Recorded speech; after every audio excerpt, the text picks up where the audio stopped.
So this is what I was after. We've got one of these free with something. It's just a rubber tipped pen, but compared to your finger, it's a lot more precise. So let's just have a look at the CNET. Yeah. When I try and expand it, it does all work, but dang, these things are darn small. It's doable. And even on car roofs. That's a solar panel. Already at 720. This just makes it a little bit easier.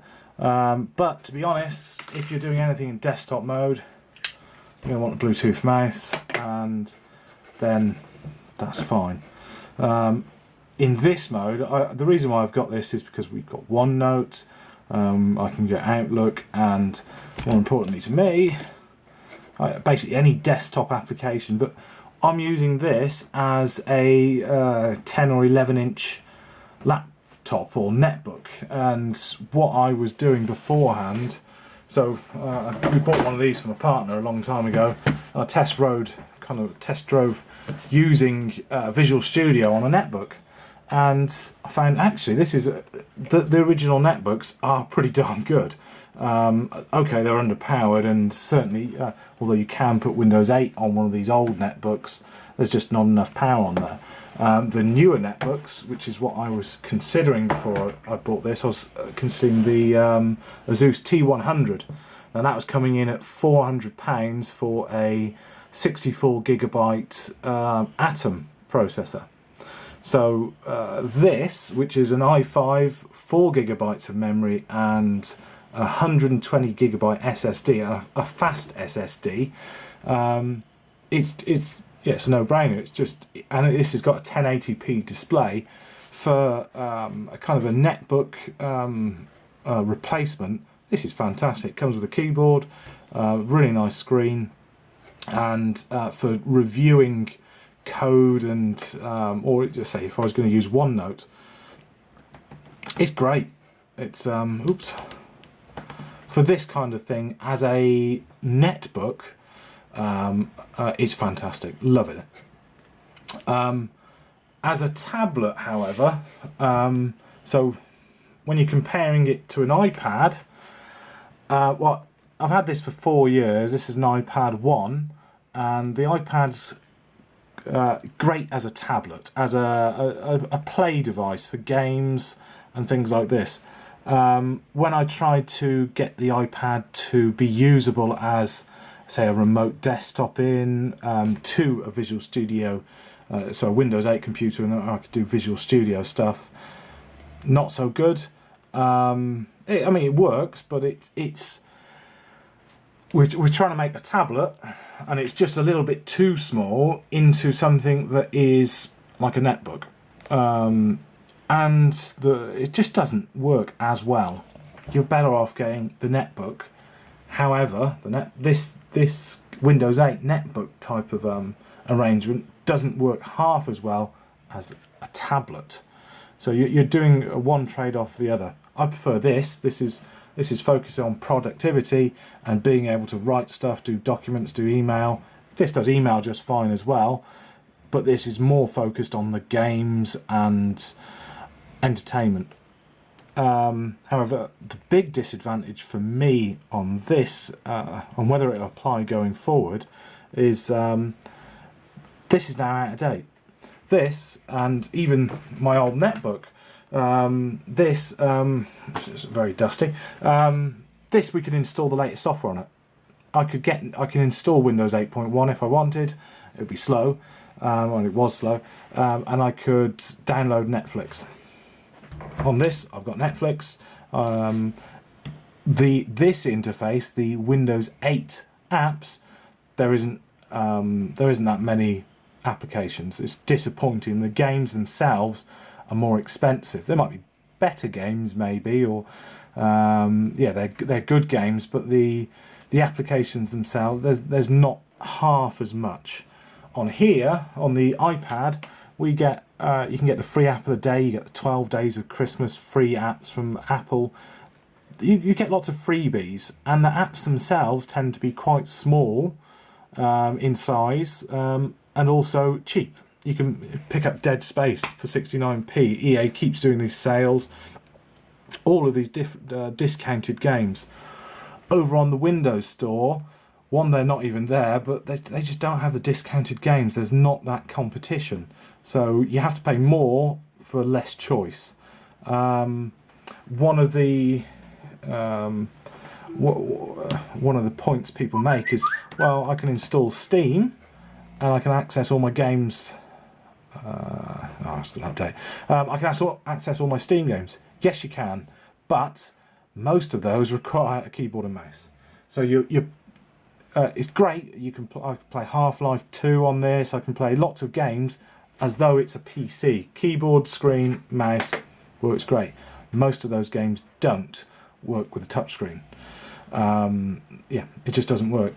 On here, on the other hand, you've got all the games and they are touchscreen based.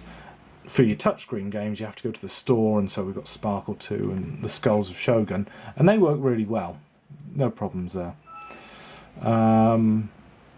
Okay. But the big disadvantage, and the advantage on Windows 8, a disadvantage for the iPad, is that this, which is now 3 or 4 years out of date, this is the iPad 1, I can't actually install the latest apps. One, I've updated the operating system as much as I can go, but I can't. Oh, there you go, it's just crashed. One, yeah, it crashes. But two, if I try and install Netflix, say,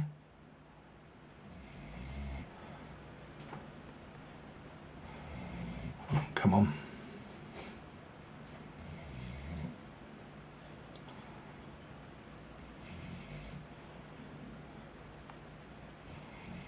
There we go. Anyway, I'll come to install it. It'll allow me to get it slowly. This slowness, it's always there, unfortunately. Right.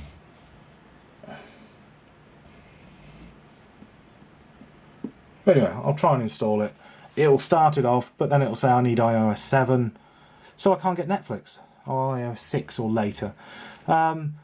Whether Apple will be so restrictive on their upgrades with later versions, who knows? I think the original iPad is quite a lot slower than the other iPads, so maybe they'll push. But you're in Apple's hands. Microsoft, on the other hand, have always had the stance: you can get the update for any of your computers. I can install Windows 8.1 on a 10-year-old computer if I want. Yeah, so I should be able to install apps from the store on this hardware for greater than 3 years. So this is a better investment. The other thing, I'll just bring my phone into this. So I originally had a Apple phone, which has gone somewhere. So I had the iPhone 3GS, which I loved when it came out. Wonderful phone. Disappointed that Apple didn't upgrade the screen size. Unlock this one. I've moved across to the Samsung Note 2, which I think is a very good phone. I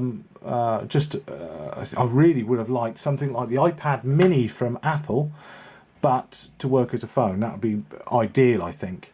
The Android phone works really well, but it's a bit of a fiddle with... so on this one, by default, everything installs to the memory, and then you have to try and move it off to the SD card. Things don't work quite as nicely as the Apple phone. Also, the games themselves, when you compare the size of them, on the iPad or the iPhone, they tend to be half the size. They're compressed much better. Whereas you get it on this, and they take up twice the space. Yeah, not something that I'd considered before. You think, well, I've got 16 gigabytes or whatever it is on your phone. But actually, you've got half the amount of space, potentially. On this one, thankfully, you can stick in an SD card and move a lot of the games across. But anyway, just a thought. But anyway, this screen size is fantastic as a phone. I don't tend to use my phone for calls. I tend to use it for emails and applications and just getting data on the go. And having a phone this size is absolutely no problem whatsoever. In fact, one of the tricks that I do, rather than carrying a wallet and a phone, I just stick it in there. So I've got everything in one package, and it's no bigger than a normal wallet would be. Yeah, such a simple solution. Okay, I don't know where I was going there. Steam games don't seem to work too well. Apps run really well. Oh, problems with this particular device on the W700.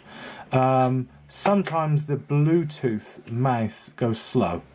I haven't found a solution for that. It doesn't affect a different wireless mouse. So if I stick a dongle in there and use a non-Bluetooth mouse, it works fine. It might actually just be this cheap Bluetooth mouse that I've got. And the other thing that, again, I haven't found a solution for, sometimes the on-off button, which is here, forgets what it's for.